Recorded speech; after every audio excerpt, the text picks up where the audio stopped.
Anonim frazeoloji birləşmələr. Anonim frazeoloji birləşmələr dilimizdə çox deyil sayca və onlardan 9 birləşmə daha çox işləkdir. O 9 birləşmələrə baxaq. Birinci, can vermək. Can vermək, yəni birinci ölmək mənasında, ikinci isə canlandırmaq mənasında.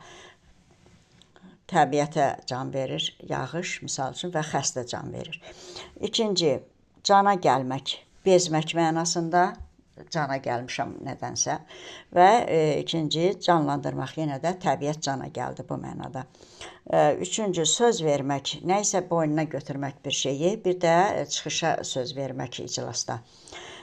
Dördüncü, işə düşmək, işləmək mənasında, məsələn, motor işlədi bu mənada, işə düşdü. Və bir də hansısa bir hadisə ilə üzləşmək, bir qəribə işə düşmüşəm bu mənada.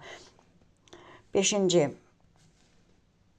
deməli, başa vurmaq, nə isə bitirmək, sonlandırmaq, məsələn, o işini başa vurdu bu mənada. Və bir də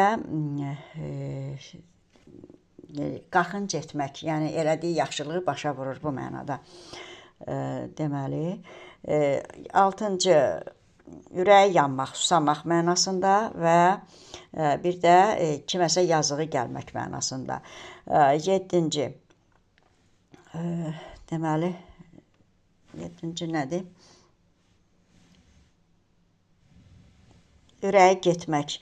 Ürəyi getmək bir xəstələnmək mənasında, huşunu itirmək mənasındadır. Bir də xoşlamaq, nə isə çox xoşlayanda deyir falan şeydən ötürü ürəyim gedir bu mənada. Sonra 8-ci, səs vermək. Səs vermək, kiməsə cavab vermək mənasında. Bir də seçkidə kiməsə səs vermək mənasında, seçmək mənasında. Və 9-cu, üz vermək. Üz vermək, bir hadisə ilə qarşılaşmaq, falan kəsə nə isə bir şey üz verib bu mənada. Bir də kimisə yaxşı qarşılamaq mənasında, bizə yaxşı üz verdilər və yaxud üz vermədilər bu mənasında, deməli, qarşılamaq mənasında başa düşülür. Yəni, anonim frazeoloji birləşmələr dediyimiz kimi bunlar daxilində soruşulur daha çox. Ona görə bu sözləri frazeoloji birləşmənin özünü əzbər bilmək və mənalarını da dəqiq bilmək lazımdır.